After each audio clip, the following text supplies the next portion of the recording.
بکنی و عبادت بکنی بفهم که الله تو دوست داره.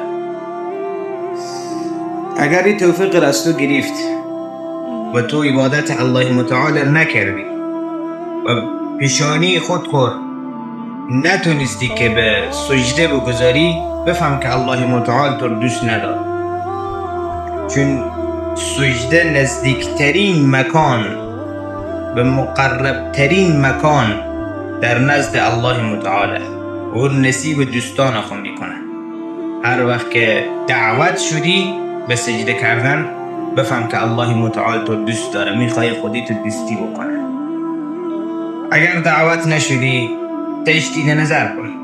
شاید بعضی اعمال در زندگی داری که مانع میشه تا اینکه تو پیش الله متعال سجده بکنی. اونها رو برطرف کن تا اینکه الله دعوت